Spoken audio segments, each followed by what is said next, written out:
শেখ হাসিনার বিচার করতে না পারলে মানুষ ক্ষমা করবে না, বললেন ডক্টর ইউনূস। নির্বাচনের আগে সংবিধান সংস্কার সম্ভব, বললেন আলী রিয়াজ। নির্বাচন নিয়ে ষড়যন্ত্র মেনে নেবে না বিএনপি, বললেন ফারুক। এবং সর্বশেষ জানাবো, রোজায় ডিমের দাম আরও কমবে, ধারণা পোল্ট্রি খাতের ব্যবসায়ীদের। এতক্ষণ শুনছিলেন সংবাদ শিরোনাম, এবারে বিস্তারিত। তবে তার আগে অনুরোধ থাকবে আমাদের চ্যানেলটি সাবস্ক্রাইব করে বেল আইকনটি ক্লিক করুন। শেখ হাসিনার বিচার করতে না পারলে মানুষ ক্ষমা করবে না, বললেন ডক্টর ইউনূস। প্রধান উপদেষ্টা ডক্টর মোহাম্মদ ইউনূস বলেছেন, ক্ষমতাচ্যুত শেখ হাসিনার বিচার করতে না পারলে আমাদের মানুষ ক্ষমা করবে না। ডক্টর ইউনূস বলেন, ক্ষমতাচ্যুত প্রধানমন্ত্রী শেখ হাসিনা সরকারের গুরুত্বপূর্ণ ব্যক্তিদের শাস্তি এড়ানোর সুযোগ দেবেন না। সাবেক প্রধানমন্ত্রী এবং তার জ্যেষ্ঠ কর্মকর্তাদের খুঁজে বের করে দেশে ফিরে আনা হবে, যাতে তারা আইনের মুখোমুখি হন। তিনি বলেন, আমরা ভারতকে নোটিশ পাঠিয়েছি যে শেখ হাসিনাকে প্রত্যর্পণ করতে হবে। মানবাধিকার বিষয়ক জাতিসংঘের হাইকমিশনারের প্রতিবেদন সহ আমাদের কাছে বহু তথ্য প্রমাণ আছে। তারা যা কিছু করেছে সেগুলোর সাক্ষ্য এটা। প্রধান উপদেষ্টা বলেন, আমরা ইতোমধ্যে আইনি প্রক্রিয়া শুরু করেছি, তাই আমরা আশা করছি আইনি প্রক্রিয়া অব্যাহত থাকবে এবং আমরা তাকে বিচারের আওতায় আনব। এটা করতে হবে, না হলে মানুষ আমাদের ক্ষমা করবে না। আগামী ডিসেম্বরে জাতীয় নির্বাচনের আশা করছেন ডক্টর ইউনূস। দেশে বিভিন্ন খাতে সংস্কারের জন্য 15টি কমিশন গঠন এবং সেগুলোর প্রতিবেদন এখন আসতে শুরু করেছে বলে উল্লেখ করেন প্রধান উপদেষ্টা। এসব কমিশনের সুপারিশ নিয়ে ঐকমত্য তৈরিতে জাতীয় ঐকমত্য কমিশন গঠনের কথাও তুলে ধরেন তিনি। প্রধান উপদেষ্টা বলেন, আমরা এসব সুপারিশ নিয়ে এখন রাজনৈতিক দলগুলো ও সুশীল সমাজের কাছে জানতে চাইব যে আপনারা এখন কোনটা বাস্তবায়ন করতে চান আর কোনটা আপনারা ভবিষ্যতে বাস্তবায়ন করতে চান এবং কোনটা একেবারেই বাস্তবায়ন করতে চান না। এ বিষয়ে রাজনৈতিক দলগুলো ও সুশীল সমাজের প্রতিনিধিরা যে মতামত দেবেন তার ভিত্তিতে সামনে এগিয়ে যাবেন বলে জানান ডক্টর ইউনূস। তিনি বলেন, এর ভিত্তিতে ডিসেম্বর নাগাদ নির্বাচন অনুষ্ঠানের আশা করছেন। এরপর আরও কিছু সংস্কারের জন্য সময় নেওয়া হলে সেটা আগামী বছরের 3 মাস হতে পারে। এটা আমাদের সরকারের সময়সীমা। এরপর 16 বছরের মধ্যে একটি যথাযথ নির্বাচন, একটি বিশ্বাসযোগ্য, দৃশ্যমান ও স্বচ্ছ নির্বাচন অনুষ্ঠান করে আমরা সন্তুষ্ট হব। জনগণ এটা উদযাপন করবে এবং আমাদের দায়িত্ব শেষ হবে। এর আগে দুবাইয়ে ওয়ার্ল্ড গভর্নমেন্ট সামিটের এক অধিবেশনে প্রধান উপদেষ্টা বলেন, তার উপর অর্পিত দায়িত্ব যখন সম্পন্ন হবে তখন তিনি সরে গিয়ে খুশি হবেন। ডক্টর মোহাম্মদ ইউনূস সেখানে বলেন, এখন আমাদের একটি ঐকমত্য গঠনের কমিশন হয়েছে, যারা সব পক্ষের মতৈক্যের সুপারিশগুলো বের করে আনবে। সেসব সুপারিশ নিয়ে একটি সনদ হবে। এই সনদ সামনে রেখে চলতি বছরের ডিসেম্বরে একটি নির্বাচন হবে। যখন আমার দায়িত্ব শেষ হবে, আমি নির্বাচিত সরকারের কাছে ক্ষমতা হস্তান্তর করব। নির্বাচনের আগে সংবিধান সংস্কার সম্ভব, বললেন আলী রিয়াজ। সংবিধান সংস্কার কমিশনের প্রধান ডক্টর আলী রিয়াজ বলেছেন, নির্বাচনের আগে সংবিধানের বেশ কিছু বিষয় সংশোধন করা সম্ভব। আলী রিয়াজ বলেন, একটি অবাধ ও সুষ্ঠু নির্বাচনের জন্য নির্বাচনের আগে সংবিধানের বেশ কিছু বিষয় অবশ্যই সংশোধন করা সম্ভব, তবে সেটি একান্তই সরকারের ও রাজনৈতিক দলগুলোর বিবেচনার বিষয়। আমরা এই জন্য কিছু সমস্যা শনাক্ত করে সরকারকে অবগত করেছি ও আশা করি দ্রুতই সরকার এই বিষয়ে সিদ্ধান্ত নিয়ে প্রয়োজনীয় সংস্কার করবে।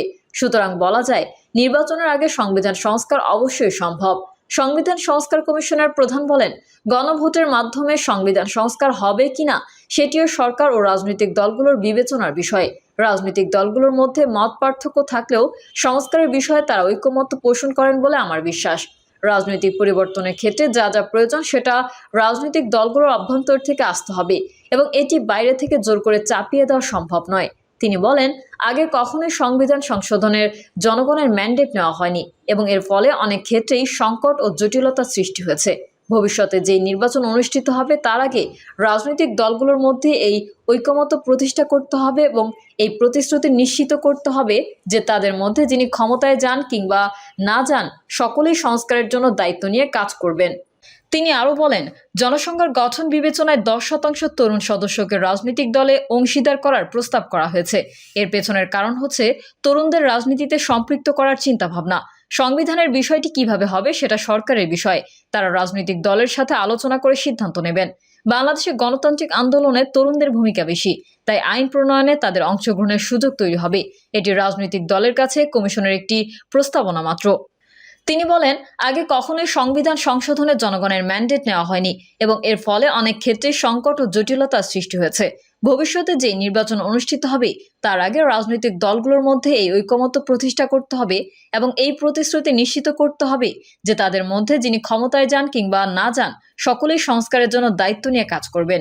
তিনি আরো বলেন, জনসংখ্যার গঠন বিবেচনায় 10% তরুণ সদস্যকে রাজনৈতিক দলে অংশীদার করার প্রস্তাব করা হয়েছে। এর পেছনের কারণ হচ্ছে তরুণদের রাজনীতিতে সম্পৃক্ত করার চিন্তা ভাবনা। সংবিধানের বিষয়টি কিভাবে হবে সেটা সরকারের বিষয়। তারা রাজনৈতিক দলের সাথে আলোচনা করে সিদ্ধান্ত নেবেন। বাংলাদেশে গণতান্ত্রিক আন্দোলনে তরুণদের ভূমিকা বেশি, তাই আইন প্রণয়নে তাদের অংশগ্রহণের সুযোগ তৈরি হবে। এটি রাজনৈতিক দলের কাছে কমিশনের একটি প্রস্তাবনা মাত্র। ওবায়দুল কাদেরের এত দম্ভ, এত অহংকার, আমাদের নেতাদের নাম ধরে ধরে টিটকারি মেরে কথা। নির্বাচন নিয়ে ষড়যন্ত্র মেনে নেবে না বিএনপি, বললেন ফারুক।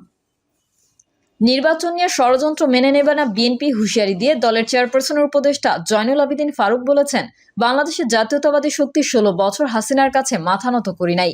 জাতীয় নির্বাচন নিয়ে কোনো ষড়যন্ত্র হলেও আমরা আল্লাহ ছাড়া আর কারো কাছে মাথা নত করব না। জয়নুল আবেদিন ফারুক বলেন, এখন নির্বাচন নিয়ে তালবাহানা শুরু হয়েছে।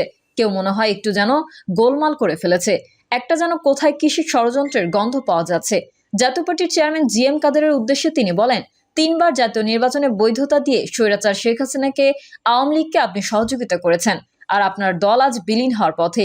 বিএনপি চেয়ারপারসনের এই উপদেষ্টা বলেন, বিগত 16টি বছরে আমরা অনেক কষ্ট করেছি, অনেক কটূক্তি শুনেছি, অনেক ব্যথা পেয়েছি, অনেক জেল জুলুম খেটেছি। জনগণের কথা বলতে গিয়ে এই প্রেস ক্লাবের সামনে থেকেই আমাদের নেতৃবৃন্দকে গ্রেফতার করা হয়েছে। এদেশের মুক্তিযুদ্ধের ইতিহাসকে সম্পূর্ণ ধ্বংস করে দিয়েছে আজকে ভারতে আশ্রয় নেওয়া শেখ হাসিনা সরকার।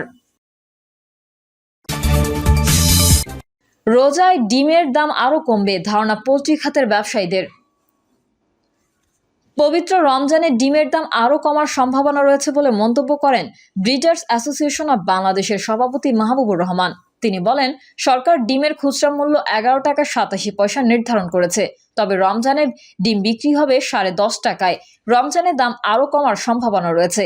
এই লোকসান সামাল দেওয়া তৃণমূল খামারিদের পক্ষে সম্ভব নয়, তাই তাদের সহায়তায় সরকার সহ সংশ্লিষ্টদের এগিয়ে আসতে হবে বলে মন্তব্য করেন তিনি। অতিবৃষ্টি, খরা, রোগ জীবাণু সংক্রমণ এবং বাজার দরের অস্বাভাবিক উত্থান পতনের কারণে 2024 সাল ছিল পোল্ট্রি শিল্পের একটি দুর্যোগপূর্ণ বছর। অসংখ্য খামারি নিঃস্ব হয়েছেন। কয়েকটি বড় কর্পোরেট প্রতিষ্ঠানও তাদের ব্যবসা সংকুচিত করতে বাধ্য হয়েছে। এমন তথ্য দিয়ে ওয়াপসা বাংলাদেশ শাখার সভাপতি মশিউর রহমান বলেন, স্বল্প সময়ে মানসম্মত প্রোটিন উৎপাদন করতে প্রযুক্তির সর্বোচ্চ ব্যবহার নিশ্চিত করতে হবে। খামার ব্যবস্থাপনায় আধুনিকায়নের পাশাপাশি গবেষণা বাড়াতে হবে। এই জন্য সরকারকে এই খাতে বিশেষ নজর দিতে হবে। অনুষ্ঠানে এক সাংবাদিকদের প্রশ্নের জবাবে মশিউর রহমান বলেন, আসন্ন রমজান মাসে ডিম মুরগির দাম বাড়ার কোনো আশঙ্কা নেই। সরকারের প্রাণী সম্পদ অধিদপ্তর ও Bangladesh poultry industries central council এবারও রোজায় ঢাকায় খামারের দামে ডিম মুরগি বিক্রি করবে। সেমিনারে মূল প্রবন্ধ উপস্থাপন করেন ওয়াপসা বাংলাদেশ শাখার সাধারণ সম্পাদক বিপ্লব কুমার প্রামাণিক। তিনি বলেন, 2020 সালের পর পোল্ট্রি খাদ্যের উৎপাদন বেশ কিছুটা কমে গিয়েছিল। গত বছর উৎপাদন কিছুটা বেড়েছে। আশা করা যায় চলতি বছরে আরও বাড়বে, অর্থাৎ ডিম মুরগির উৎপাদনও বাড়বে। ফিড ইন্ডাস্ট্রিজ অ্যাসোসিয়েশনের সাধারণ সম্পাদক মোহাম্মদ নজরুল ইসলাম বলেন, এই খাতে শৃঙ্খলা ফিরিয়ে আনতে হলে খামারি ও উদ্যোক্তাদের ঝরে পড়া ঠেকাতে হবে। প্রিয় দর্শক, এই ছিল এখনকার সর্বশেষ সংবাদ। আপডেটের সংবাদ পেতে চ্যানেলটি সাবস্ক্রাইব করে বেল আইকনটি ক্লিক করুন। কমেন্টে আপনার মতামত জানিয়ে আমাদের সাথেই থাকুন। ধন্যবাদ সবাইকে। আল্লাহ হাফেজ।